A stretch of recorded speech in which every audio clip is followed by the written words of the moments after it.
Alison, and I'm really into sperm. Or at least, that's how my friends like to introduce me at dinner parties. So you tend to get one of three reactions. Either people are like, oh yeah, that's really interesting, tell me more. Or they kind of give you this look, like you're a complete weirdo. Or sometimes you get these guys that are like, I'm really into sperm as well, do you need a sample? But unfortunately for those creepy guys, my PhD was not really that hands-on. So I studied sperm donors. I don't know if you know this, but in this country we tend to have some problems recruiting enough sperm donors to meet demand. So a couple of years ago they opened a national sperm bank down in Birmingham. And after a full year of operation, they'd managed to recruit a grand total of 9. Now, I'm from Birmingham, so I feel quite qualified to say that there's no shortage of wankers down there. So, the question is, why aren't they coming to donate, as it were? So if we take Denmark, on the other hand, here is a fun fact for your dinner parties. The Danish are some of the most prolific and successful exporters of donor sperm in the whole world. This is a true fact.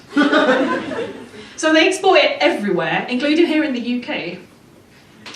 So it's kind of like a second Viking invasion.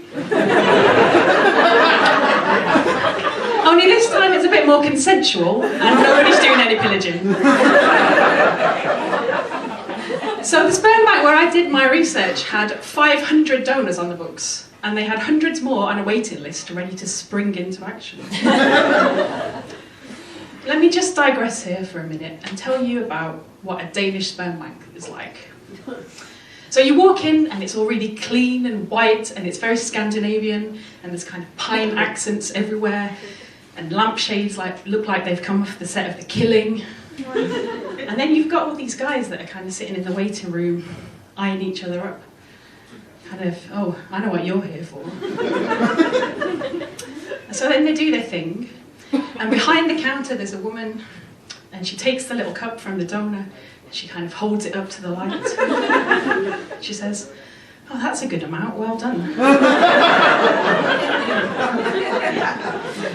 And then behind her you've got a laboratory, which is full of all kinds of shiny science equipment, microscopes, and then in the corner there's a really massive freezer. Stop it. And so when I was there, the manager of the sperm bank opened this freezer for me to show me that they had got 70 litres of sperm in storage. 70 litres. Yeah, I'll just let that sink in. I was telling this story to somebody the other day, and she kind of gave me this look, and she said, how do they keep it separate? So I'm not sure whether she was picturing that it was kind of like the staff fridge. Maybe it's in a little Tupperware box next to the ice cream. Or you might take it out and think, oh, what's that? Oh, it's probably soup.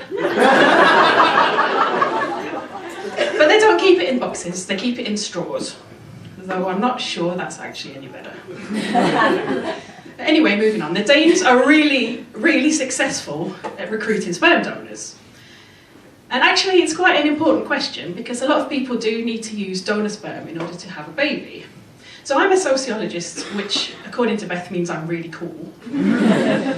And I was kind of interested in finding out what's going on here. So I spent 9 months doing field work. I haven't even told you what I did yet. Some of it was observation. Steady on. So I did 9 months worth of field work in a Danish sperm bank. You're making up your own jokes.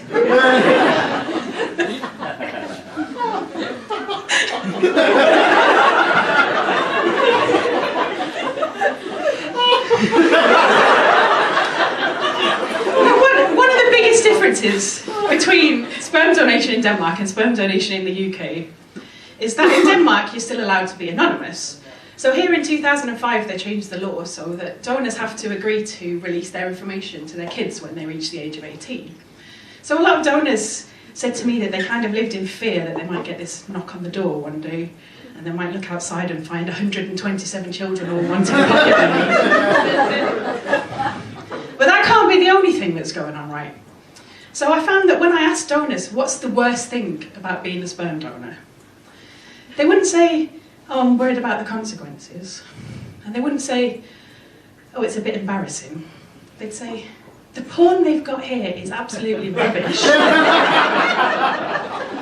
I'm not sure if they wanted mouse porn or what.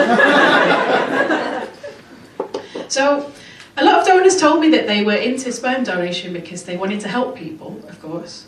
And then some of them said that they were just into it because they needed a bit of extra cash. But one thing that I heard quite often was that they'd just gone there once because they wanted to find out whether their sperm was any good. And then they just kind of got swept along in the whole process. It's a bit of a laugh.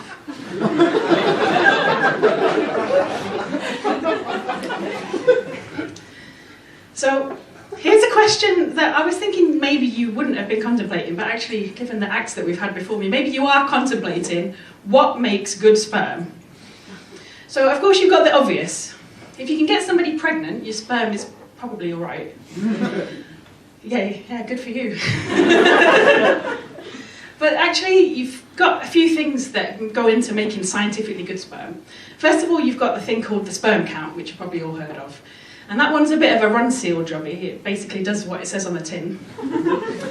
And then the second thing you've got is morphology, which that one essentially just means, have you got any that are a bit funny looking? So you might have one that's a bit big, might be a bit small, might have two heads. It's kind of reminding me of a Friday night down the big market. And then the last thing you've got is motility. And so that means how many of you got that are swimming around? And that's the big one when it comes to sperm donors. And so if a donor can manage to fulfill all of these requirements, then he's probably okay to become a donor. But actually that's not all that matters. So from the sperm bank's perspective, good sperm is all about risk. So you have to make sure that the sperm that you're selling is not going to give anybody a clap, but you also have to make sure that it is going to sell. I don't know whether anybody's ever used donor sperm or has ever had a look at this, but on the internet they've got these catalogues of donors. So it's a bit like ordering a CD off Amazon. You can kind of go on there and have a look through the list of donors, and you can see their height and their weight and their eye colour, what kind of porn they like to watch. Well, maybe not the last one. But a few years ago in Denmark there was a big scandal when the Danish sperm banks stopped taking gingers. I know, Tabitha. It's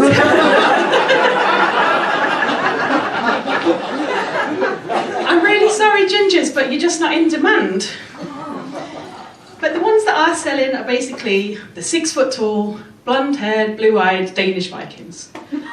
So like I said, it's a bit like a second invasion. Who knew that the Danes would just have to wait 1,000 years and we'd be doing all of their propagating for them and paying them for the privilege? So to sum this up, why is it easier to recruit sperm donors in Denmark than in Birmingham? Well, it could be a few things. It could be just that we're a bit more prudish in this country. I know something like this guy over here has been killing himself laughing every time I said the word sperm. That explains it. I'm from Birmingham and I work with a project in Africa with the Danes, so I've got lots to talk to you about. See me after.